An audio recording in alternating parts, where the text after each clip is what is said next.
Thank you very much, all of you, for coming here this afternoon. Thank you to Women Who Win, Dr. Manju Sheth, Shalini, and Deepa Javeri for giving us this opportunity to talk a little bit about mental health. It's a very vast subject that we're trying to cover in just 30 minutes. We'll try to leave some time at the end for any questions. So anybody who has questions, please come up and we'll give you the mic and you can ask and then we'll answer the questions. So I wanted to first introduce our panel, but I'll first tell you a little bit of what we're trying to cover in these 30 minutes. We're going to start out by talking a little bit about what are some of the common symptoms that people present to us at first in the outpatient setting. Then we'll talk a little bit about what are some of the symptoms that would demand a higher level of care for people to be hospitalized. Then we'll talk a little bit about when people are in the hospital, what can families and friends do to support them to improve their chances of staying well afterwards from there on. And then we've been asked to talk about anxiety disorders in particular. So we'll have a little discussion, a little explanation of what cognitive behavioral therapy is. This is a technique that people can use themselves to help their own panic attacks or anxiety attacks when they have them, to be able to help themselves. I'll start out with introducing our panel first. I have Dr. Rodica Brisan. She's an experienced psychiatrist. She works on an inpatient setting. She's not representing her hospital, but she's just going to talk a little bit about when people are in the hospital setting. I also have Rachael Babineau. She works on an outpatient setting. We work together. I've seen her grow from being a student to being a very confident nurse practitioner who delivers care with grace and ease. I also have Wendy Cordeiro. She is an experienced clinical therapist. She will tell us a bit about cognitive behavioral techniques. If you guys have questions, we are all going to be around the break time as well. So if you have any questions you want to ask us personally, we can answer those as well. So I'll start out by asking Rachael first, what are some of the common symptoms that people present to outpatient with? Common symptoms as far as depression is very little energy, fatigue, sadness, hopelessness, very little appetite, barely no eating or overeating. Sleep is disturbed. As far as anxiety, racing thoughts, trouble shutting your mind off, impending doom, racing heart, sweaty. Some people even have nausea and vomiting with high anxiety. People with panic disorder even have trouble leaving their houses, trouble going into stores, even restaurants, spending time with their family. That's basically the common symptoms that I see as far as that every day. Now, tell us a little bit about what are some of the symptoms that make you think that people need to be hospitalized? As far as hospitalization, when patients come in and say they have suicidal ideation, or they have an active plan as far as like overdosing or taking their lives, or where they just stop taking their meds and self-isolate, especially more, some people come in with like high paranoia, hallucinations, seeing things, delusions, feeling like they're part of some situation, even like their family is part of like a situation that's not true. Then I would start a Section 12, that's what the state of Massachusetts is. And if they're in outpatient, I would call the police department, or if family is there, I would have the family take them to the nearest ER. Thank you, Rachael. So I just wanted to elaborate a little bit more about what we do in outpatient treatment settings. So we do evaluations, then we do assessments, we help diagnose. A lot of times we also will help people if they need time off from work, If people need any disability evaluations, we do those as well. Very big part of it is we help treat. And we treat by talking with people, helping them with their day-to-day problems, helping them cope with things. We also help them with medications, which I've seen tremendous improvements with. A lot of our medications have very few side effects. They seem to be very effective. They also seem to help people be able to function and live a very normal life. One of the things I would say is if anybody has had reservations or they think that treatments may or may not work, treatments are fantastic. They work really well in keeping people be able to live a very close to normal life as possible. One of the most important things in my field is that we should never miss if anybody says to us that they are having thoughts of death or they're thinking that life is not worth living. Sometimes people will say, if something happens to me, I don't care. That is an emergency.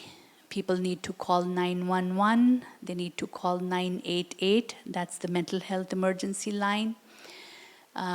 People have to take those statements very, very seriously because those can have really bad outcomes. We should never, ever minimize those symptoms. The other big symptoms that we have to be careful about is if people are losing touch with reality. If people are making statements that don't make sense. If they're talking like stuff that is, anybody would cringe and say, what are you saying? What are you talking about? So that's when they lose touch with reality, but that can be psychosis, symptoms of psychosis. So now DSM has classified disorganized thinking as well as disorganized behavior as something that is psychosis. It can be schizophrenia or bipolar disorder, some of those serious mental health conditions. Now I'll turn to Rodica and ask her to speak a little bit about some of those serious mental health conditions. So Rodica works on an inpatient level of care. I've worked with her in the past. She delivers care with utmost grace and kindness. She sees people who are in very, very difficult situations. They're not even aware of themselves sometimes. They lose touch with reality. She has to go to court sometimes to ask the judge to permit them to treat patients. But she does that with just that gentleness and kindness and this big smile that motivates her staff, her teams, into keep providing care. So I'll ask her to tell us a little bit about what families and friends can do. Hello, everybody, and thank you for having me. It's a real honor to be here and to be part of this event. As my friend said, Shalini said, I have the sickest of the patients usually in my care. And being in the hospital is a tremendously challenging experience for them and for the families as well. So what can we do to help them while in the hospital, as families, as friends? I would say that the most important things would be communication with the patient and the hospital and also emotional support. And what emotional support means, actually, is trying to understand what the patient feels, try to understand their situation. These patients are in the hospital and they might feel extremely vulnerable, extremely powerless. They feel desperate sometimes and hopeless. So your participation in their care is actually very, very important, and it can make a big difference. So let's talk about communication then. So what would we do first is try, obviously, to connect with the patient in the hospital. And it would be advisable first to connect with them by phone, and also to be very sensitive about their preferences in terms of communication. Because as I mentioned before, at the beginning they might feel embarrassed, or they might even not be able to talk because of disorganized thinking. So just try to be aware of those things, and on the other hand, try to be persistent and keep communicating with them, because they would feel that they have some support outside the hospital and that somebody is advocating for them. Then I would think that another important thing would be to try to communicate with the hospital itself, try to understand the hospital's policies, try to understand what's the legal status of the patient, if he is there voluntarily, involuntarily. As Shalini mentioned, sometimes they are involuntary, we need to go to court. Support for those patients is very important. In terms of communications with the hospital, I would try to find out who the treatment team is, to find out the contact information for the treatment team, to find out if the hospital would offer any counseling or any family meetings to be able to support the patient. Then you can offer your support by informing the treatment team about the patient's history, immediate history, what happened immediately before the hospitalization, the remote history. Very important is to give information about their prior trials of medications if they had side effects, so we don't repeat the same mistakes, the same problems. As a family, I would try to offer practical help as well, to help the team with paperwork or insurance problems, if that's the case. Also, I would try to offer myself to bring personal items to the patient, to bring comfort items. Some patients would have those comfort things that they would like to have in the hospital, to bring medications that hospitals don't carry. It's very important also, on the other hand, to be updated about the hospital policy and what items you can bring and what the policies are. Then you can visit the patient if the hospital is offering that. Again, being very sensitive how the patient is responding to the visit.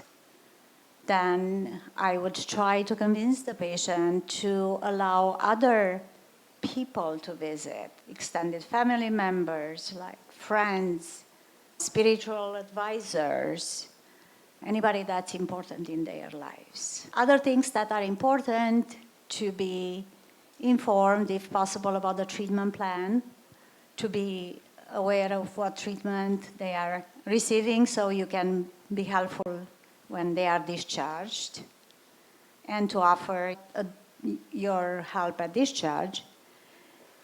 And last but not least, try to take care of yourself and try to take care of the family and try to pace yourself, because the whole experience can be very emotionally charged for the families themselves, adding to your own emotions, adding to your own problems. Try to ask for help yourself if it's extremely stressful. Thank you, Rodica. One of the things I was going to add is that with patient confidentiality rules and the rights of the patients, sometimes patients who may want to shield some of the information, they might not give permission for family members to be involved as much. So in that case, what I usually say is, we can listen. We might not be able to share their information, so advocate for your loved ones. We can always listen. So reach out to us. Don't leave that information behind because that information is very, very valuable. So now I'm going to move on to Wendy Cordeiro. She's a brave warrior who's been in outpatient. She's a therapist, does fantastic work. For years and years, I've watched her. So I'll have her talk a little bit about cognitive behavioral therapy that is used to help people self-adjust with anxiety symptoms. Thank you. I want to thank everybody for inviting me to this event. It's really, truly an honor. But honestly, when Shalini first asked me if I would come and talk about cognitive behavioral therapy, or CBT, as it's also known, my first reaction was no, absolutely not. I am not a public speaker. I will most surely make a fool out of myself. And as I'm standing there thinking that, I can feel my muscles tense. I can feel my face become very warm and red, probably like it is right now. And I immediately started thinking, how do I get out of this? How did I get here, right? Aaron Beck is responsible for developing the model of cognitive behavioral therapy. The idea is that a situation or event happens, we have an automatic thought, and then it triggers physiological, behavioral, and emotional reactions. The event being, for me, public speaking, and that automatically made me have the automatic thought of, I am not going to be able to do this, and which then created my emotional, behavioral, and physiological reactions. If we look at a more general example, if each of you picture, you're walking down the street, somebody you know is coming the other way, they walk right by you, and they don't say hi. Every single one of you is going to have a thought about that event. What might that thought be? Some people might say, wow, they must be really mad at me. They didn't even say hi. Somebody else might say, ooh, I wonder what's going on with them. I hope they're okay. And yet another person might say, wow, they are really rude. Why? They just walked right by me and didn't say hi. And this is basically what happens for all of us whenever any event happens, that we have automatic thoughts. So where do the automatic thoughts come from? We all have thoughts. Really, if you're thinking about automatic thoughts, it seems like it would be as simple as, if we just change our thinking, we can change our emotions. And in theory, that is true. But in practice, it's very complicated. We all have core beliefs. Core beliefs start when we're very young. And it's basically our perception of the world around us and ourselves. And as we grow into adulthood, experiences can sometimes solidify those core beliefs, and sometimes it can change. And so if you take like a child who is always told they're a wonderful athlete, they're really strong, they're great, one child might think, that's all I'm good at. I'm only good at being an athlete. Therefore, I'm not as smart as everybody else. Another child might be like, wow, I am such a great athlete, that means I can do anything. And they go on to succeed in all sorts of areas of their life. One of the exercises that I like to do with clients, there's a whole bunch of exercises. Really, this is the tip of the iceberg when it comes to cognitive behavioral therapy. But one of the exercises that I like to do with people is to have them write down the situation or event, and then have them write down their automatic thought, and then have them write down the physiological, behavioral, and emotional reactions that they have from that. Ironically, that's what I had to do to be here today. I had to sit back and I had to say, okay, can you speak? Can you talk about CBT? It is something you do every day of your life in your practice. Why can't you get up there and just talk about it? You do actually know it. And then all of a sudden my mind became clearer, and I was able to change my automatic thought, and I was able to have less of those anxiety reactions and be able to be here today and hopefully not make a fool out of myself. Thank you. Thank you, everybody, for listening. It was a short time, so now we have a few more minutes for questions, if anybody has questions.